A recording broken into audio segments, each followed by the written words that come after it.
The American campaign against North Vietnam's transport system began on April 3, 1965. In a month-long offensive, Navy and Air Force planes hit bridges, road and rail junctions, truck parks, and supply depots.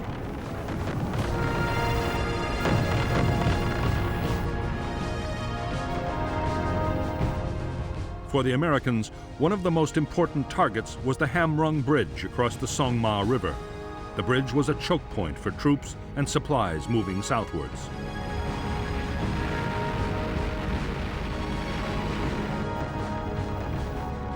In spite of repeated attempts, the Americans failed to destroy the target.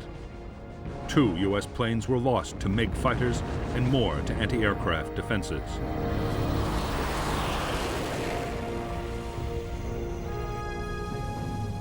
Although the bombing was meant to damage the North Vietnamese military transport system, it also had political aims. It was supposed to pressure the North to stop supporting NLF guerrillas fighting in the South.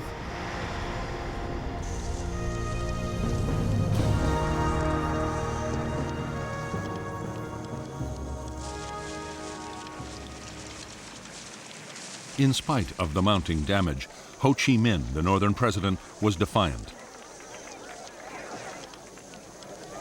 In South Vietnam, the NLF were doing well on the battlefield. South Vietnamese government forces were on the defensive. Ho meant to continue supporting the war as long as his Chinese and Soviet allies provided the weapons and financial support to carry on.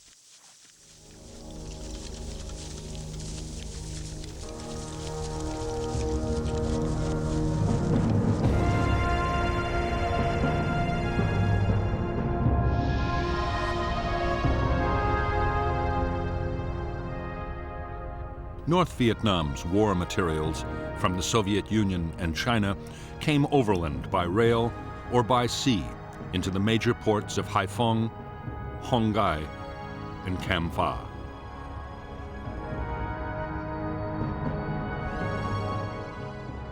Supplies and troops destined for the war in the south were then sent on to staging areas, especially Dong Hoi. From there, they traveled into Laos by truck and bicycle and down the Ho Chi Minh Trail into South Vietnam. More troops and supplies went south by sea.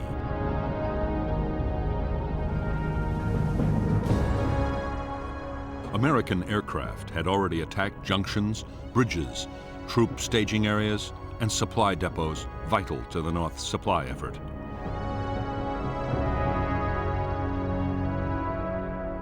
However, the northeast quadrant, with the population centers of Hanoi and Haiphong, would be left alone for the time being, at least. So too would the transport links to China, around which there were now heavy concentrations of Chinese anti-aircraft guns.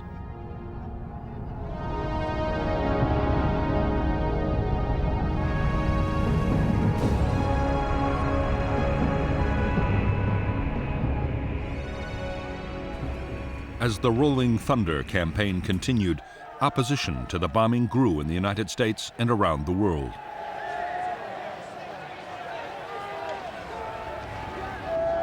On May 13, 1965, U.S. President Lyndon Johnson agreed to halt the bombing for 5 days. As Johnson had expected, North Vietnam firmly rejected his overture.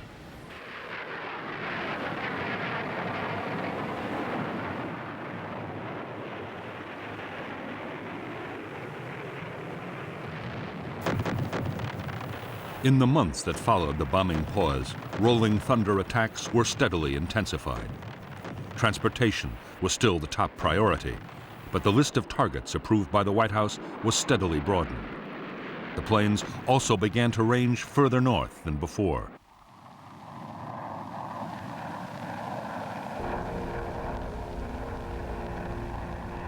Soon, U.S. fighters had shot down their first MiGs of the air war.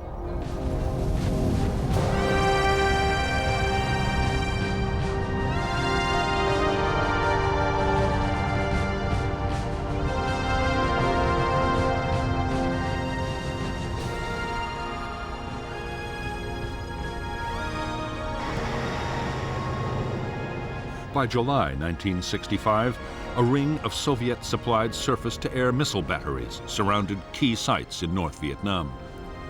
The SAM was 35 feet long and radar-guided. It could hit a target 20 miles away and was one of the most advanced anti-aircraft weapons in the world.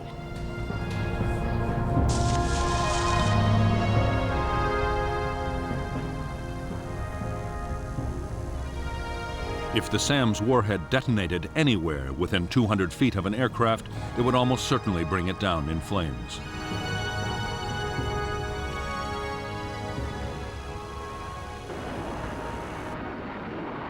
The missile defenses destroyed their first U.S. aircraft in late July 1965.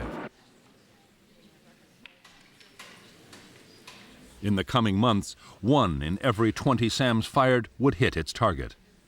By the end of 1965, they had lost 171 planes. For American air commanders, the SAMs were a nightmare.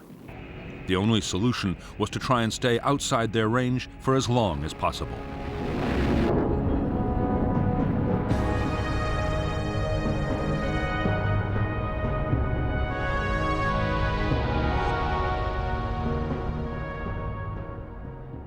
American aircraft were now attacking some carefully selected targets inside the northeastern quadrant of North Vietnam.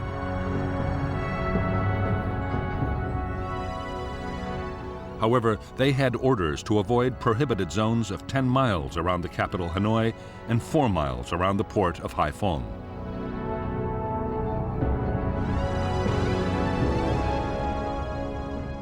In bigger zones around both cities, attacks were severely restricted, and the aircraft also had to stay out of a buffer zone along the border with China.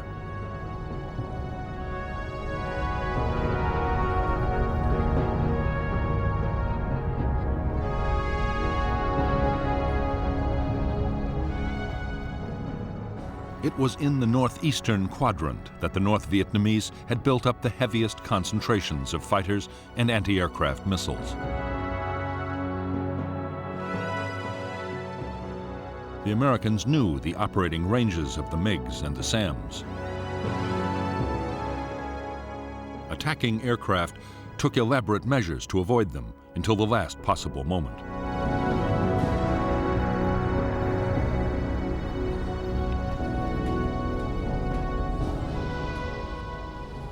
SAM missile sites were hard to find and even harder to destroy.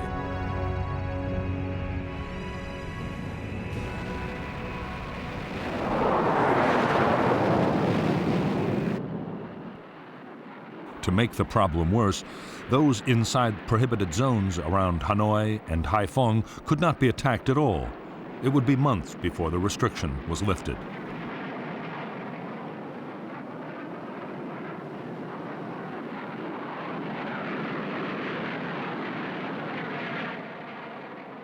Avoiding SAMs posed its own dangers for American pilots. The missiles were most dangerous to planes flying at 20,000 feet or above. A low-flying aircraft was less at risk, but then it was inside the range of the anti-aircraft guns.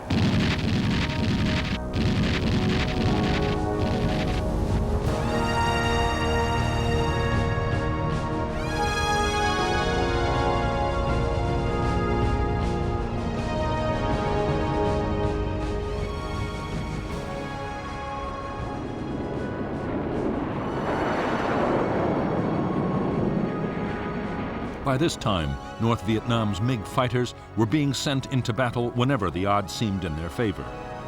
Always they fought under strict control from the ground. Their tactics were to approach from behind and above the Americans and then mount a sudden ambush.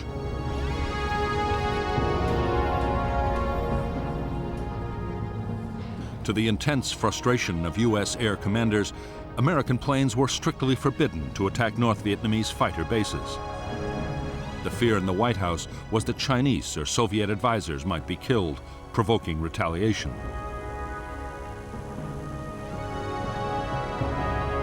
An even bigger worry was that if the North's Air Force were destroyed, Chinese fighter units might take over the defense themselves.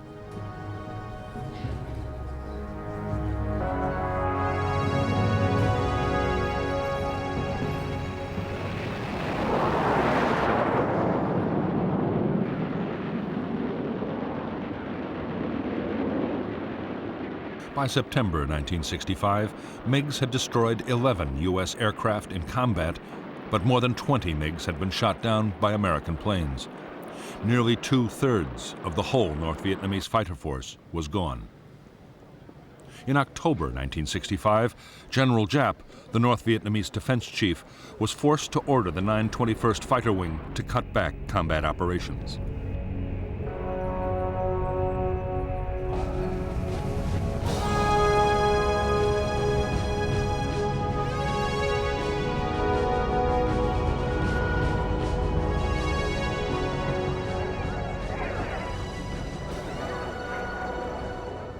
On December 24, 1965, President Johnson announced another temporary halt to the bombing of North Vietnam and offered talks. Meanwhile, the war in the South was gathering pace.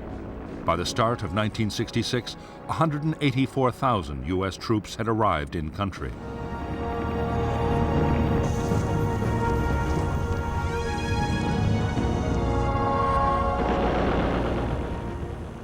They were already launching big operations against the NLF guerrillas.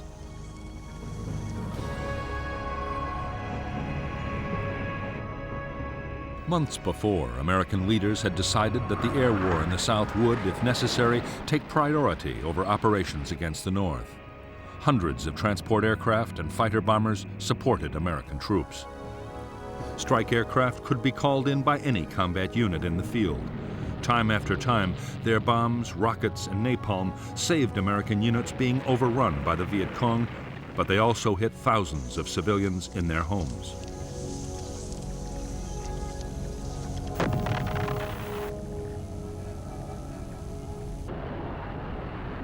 Against Viet Cong troops in the open, tactical fighter bombers were accurate and destructive weapons. However, against fortified guerrilla bases spread out under the forest canopy, they were almost useless.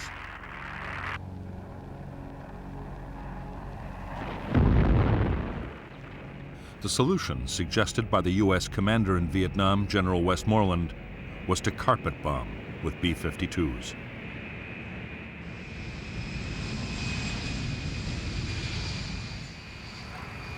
The B-52 could carry 51 750 and 500-pound bombs, a 13.5-ton payload. A modified version, the Big Belly, could carry 108 750 and 500-pound bombs, a massive 31.75 tons. A cell of 3 B-52s could obliterate an area 3 miles long and 2 miles wide.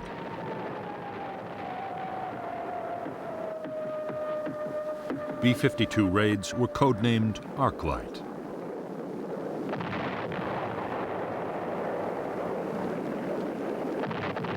Each raid had involved a 12-hour round trip from Guam in the Pacific Ocean. The missions were possible only because for every bomber in the fleet, there was a tanker from Okinawa to refuel it in flight. The mission of the B-52 force was soon broadened to include the Ho Chi Minh Trail in Laos and passes feeding the trail just inside North Vietnam.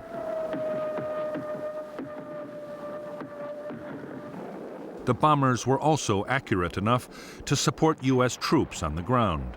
Radar could direct the B-52s to a target day or night up to 200 miles away and tell the crew exactly when to drop their bombs.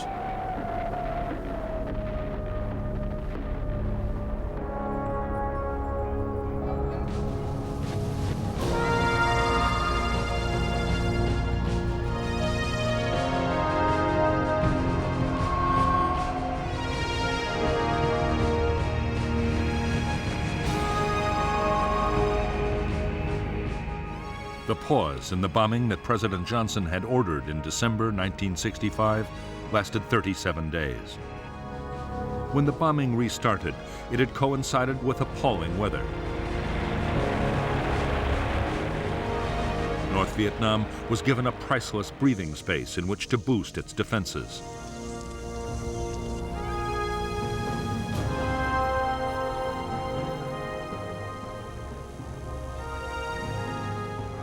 The North's most important installations were now defended by 5,000 anti-aircraft guns. They included new radar-guided 85 and 100 millimeter weapons able to bring down an aircraft at nearly 20,000 feet. More SAM missile sites had also been put in place. By now, 30 new fighter pilots had come back from training in the Soviet Union and China, along with more aircraft to rebuild the fighter force.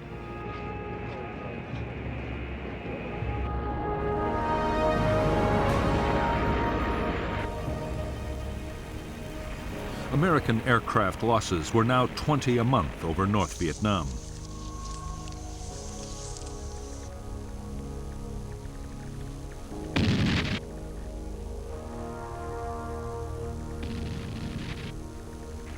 One in 40 planes flying into the heavily defended northeast quadrant was lost.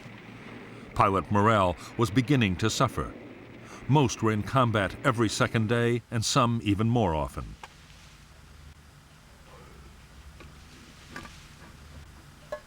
Realizing that dangerous problems were developing, the Americans moved to send more carrier pilots to Southeast Asia. They also overhauled the supply system.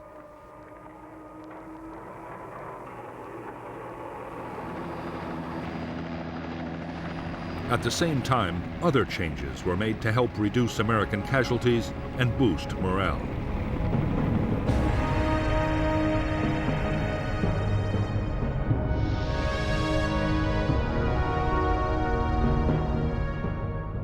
In April 1966, Yankee Station and the carriers of Task Force 77 were moved nearer to North Vietnam.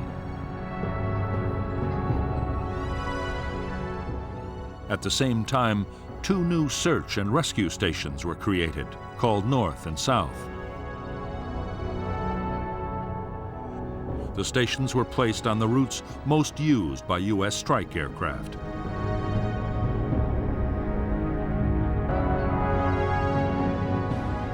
Up to now, U.S. Air Force and Navy planes had taken turns to hit different areas of North Vietnam. There were always problems of coordination. Now, the system was improved by allocating route packages. Route Package 1 was given to Military Assistance Command in the South as part of the war on the demilitarized zone.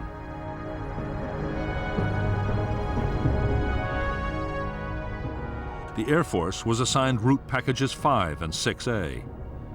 The Navy concentrated its efforts on the route packages nearer the coast.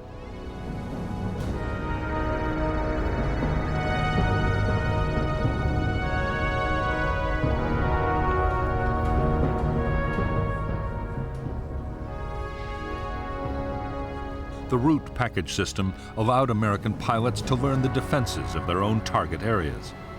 Combined with the area's search and rescue operations, it did help save pilots' lives, but did little to reduce aircraft losses. In May and June 1966, 18 planes were shot down. 7 pilots were picked up by the search and rescue forces.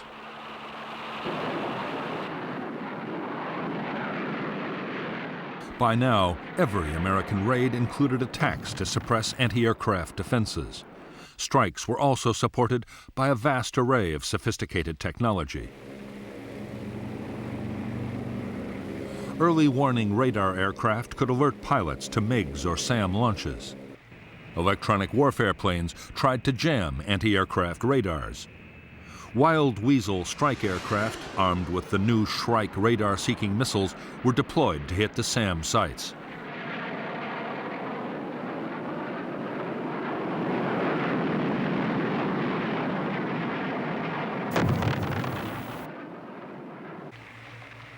The Americans also had a new and formidable attack aircraft. The A-6 Intruder had the world's most sophisticated electronic navigation and targeting systems.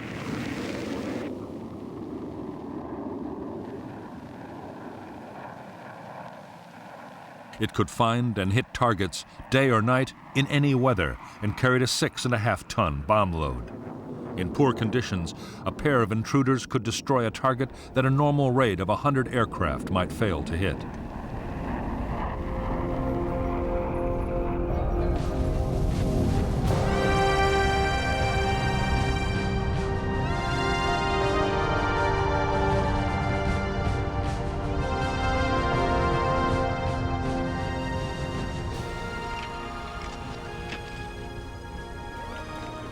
More than a year after Rolling Thunder had begun, North Vietnam's leaders were gaining confidence. The bombing had unified the North Vietnamese people.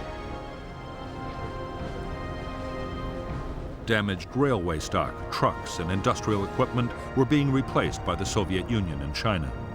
Almost every day, a supply ship arrived in Haiphong harbor.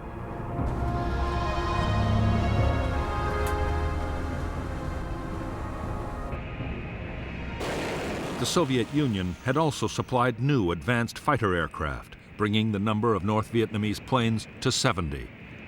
The MiG-21 all-weather interceptor was able to fly at twice the speed of sound and was highly maneuverable.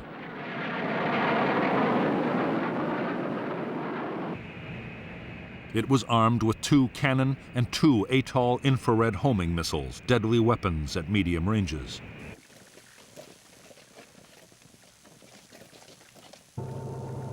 In spite of the American bombing, the North Vietnamese had actually increased the flow of men and supplies to the southern battlefield. Destroyed bridges were bypassed by pontoons and fords, and trucks moved mostly at night.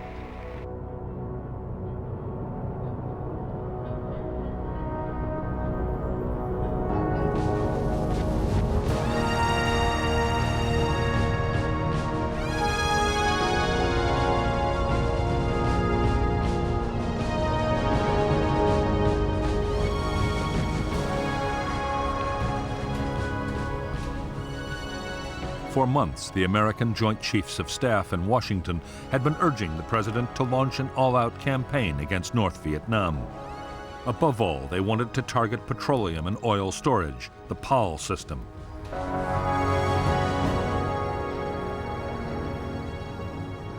U.S. commanders were confident that an offensive against PAL targets would deal a crippling blow to the North Vietnamese war effort.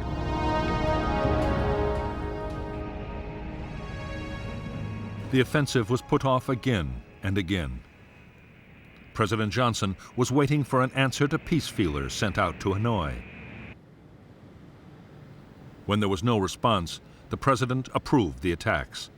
The first PAL raids on North Vietnam's fuel storage system were launched on June 29, 1966.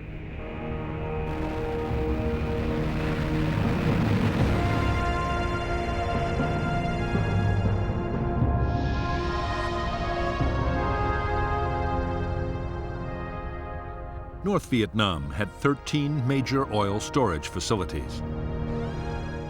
2 had already been destroyed and another badly damaged. The new American campaign was launched by U.S. Air Force planes flying from Thailand and by the Navy carriers Ranger, Constellation, and Hancock. In the first strikes, tanks at Hanoi, Haiphong, and Do Song were hit. The following days saw attacks on yet more sites. The remaining facilities and fuel-carrying trains from China were next.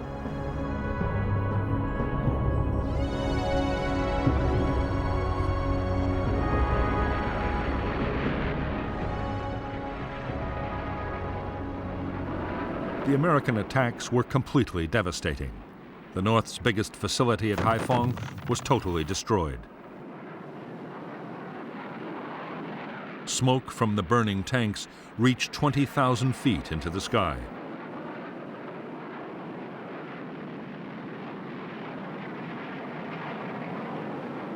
The PAL strikes lasted for several weeks. 76% of the designated oil facility targets in North Vietnam's main storage and pumping facilities were wrecked. So were half the barges used to ferry oil from tankers offshore. The reaction from North Vietnam's air defenses was furious. SAMs and anti-aircraft guns were reinforced as the raids went on.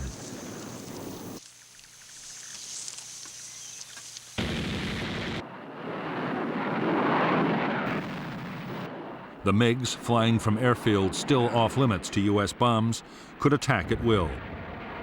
American losses were heavy.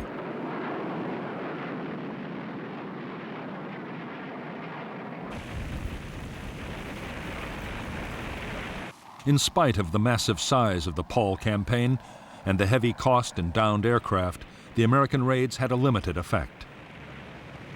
The big oil tanks had been destroyed, but long before, the North had dispersed its stocks in smaller tanks and bunkers.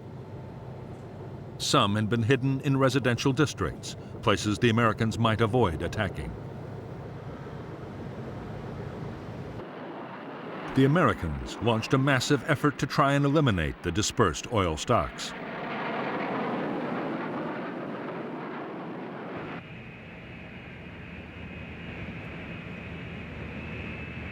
After heavy losses of planes and men, they had destroyed only a fraction.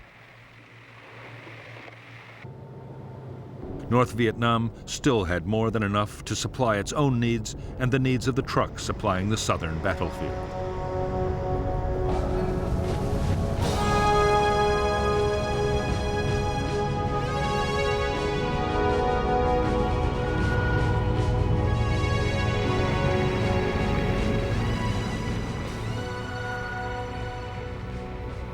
In October 1966, the U.S. Defense Secretary Robert McNamara paid a visit to the American carrier fleet off the shores of North Vietnam.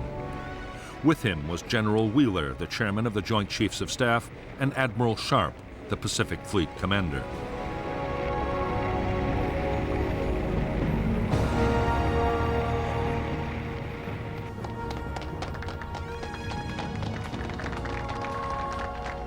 Over the past few months, McNamara had grown more and more disillusioned with the Rolling Thunder campaign. The North Vietnamese still showed no signs of abandoning the war. The failure of the Paul offensive had been the final straw. By now, the cost of Rolling Thunder had soared to $1,247 million, and more aircraft and crew lost every month.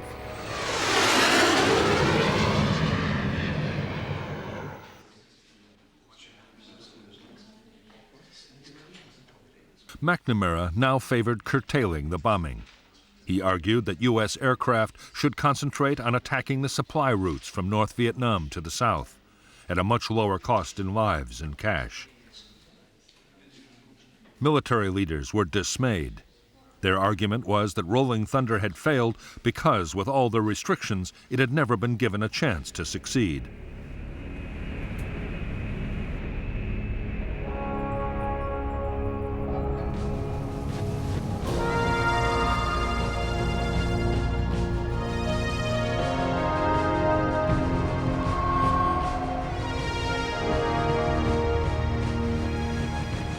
During 1966, as Operation Rolling Thunder intensified, American and Australian warships joined in the campaign against North Vietnam.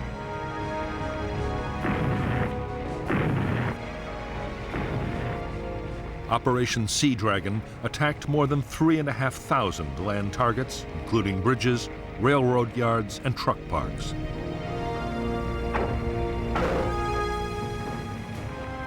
More than 300 coastal defense and radar installations were damaged or destroyed.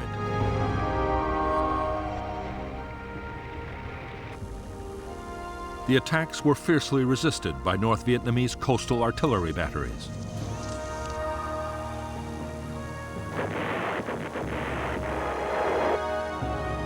During the 2 years of Sea Dragon attacks, the guns would hit 19 ships. None were sunk, but several suffered serious damage. In early February 1967, President Johnson declared a 6-day halt in attacks on North Vietnam. The North Vietnamese immediately raced supplies and men to the south, as they had done during every pause before.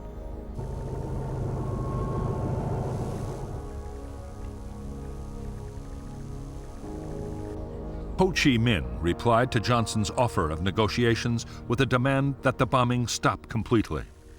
Ho made no promise that even then he would talk.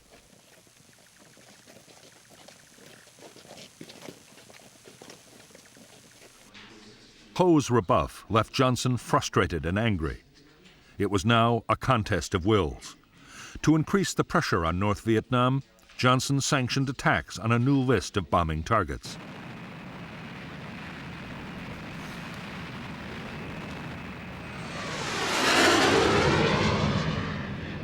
American planes would attack the North's airfields, power plants, and industries, while the Navy's Operation Sea Dragon would be expanded. It was a major step towards an all-out campaign.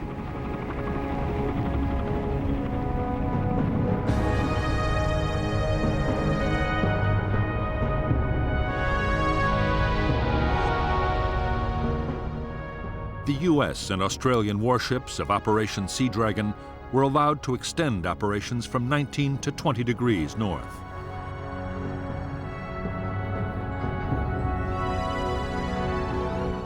Aircraft were sent to mine river mouths and later inland waterways as well, up to the same line.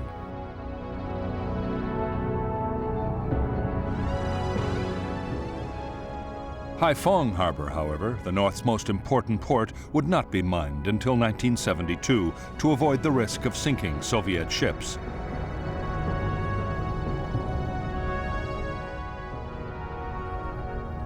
The new targets for U.S. bombers were the airfields, power plants, and industries of the northeastern quadrant. Some targets were inside the previously prohibited zones around Hanoi and Haiphong.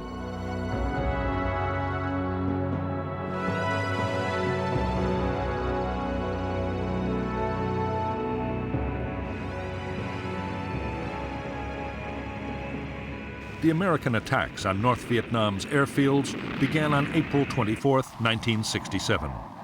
By the end of the year, all but one of the North's MiG bases had been hit. The attacks inflicted heavy damage on runways and installations.